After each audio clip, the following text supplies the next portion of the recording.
Egypt in 1977 was at a crossroads.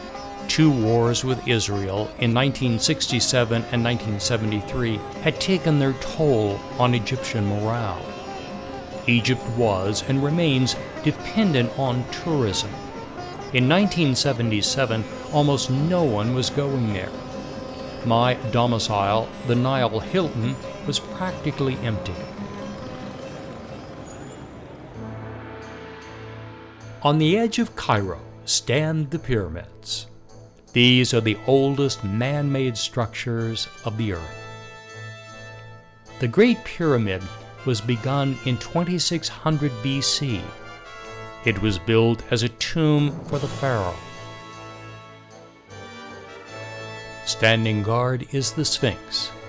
This enigmatic figure is half lion and half man.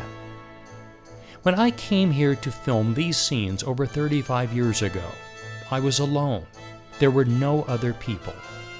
Today, the site is bustling with travelers from all over the world. But on that May morning in 1977, it was just me, my guide and driver, and 5,000 years of history and wonder. Egypt was always a nation of farms and villages. The Nile River provided the most fertile farmland of the ancient world. These scenes were taken in 1977, but they could have been taken during the days of the pharaohs. The farming methods had hardly changed in thousands of years.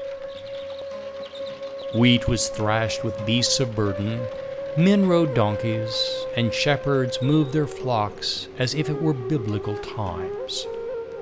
Women in the villages wore the burqa, the long black covering. But in 1977, women in Cairo tended to wear Western dress. 600 miles south of Cairo is Aswan. The feluccas ply the waters of the Nile below the high dam. And south of the high dam is Abu Simbel.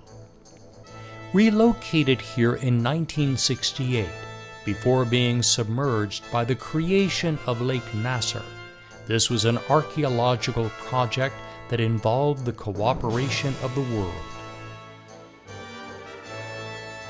The story of ancient Egypt covers the nation, but all of the story is centered around the Nile. Luxor, in the center of Egypt, is home to many of Egypt's greatest archaeological sites. The temples of Karnak, the city of Thebes, the Valley of the Kings. Here in the sands of the Sahara are written the story of an ancient civilization.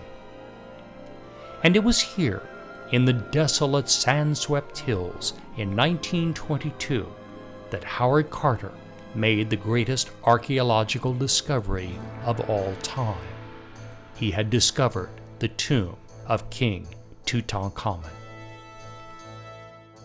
When he finally broke the seal and peered inside, his excited assistants asked him what he saw, and he replied, "Wonderful things."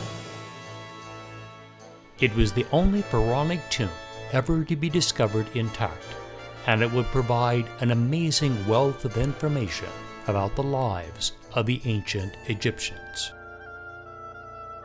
It was 1977. Security was less of an international concern, and I was allowed access by myself on a morning the Cairo Museum was closed. I will never forget standing in this room by myself, imagining the stories these objects held. And the greatest treasures of all were the 3 coffins.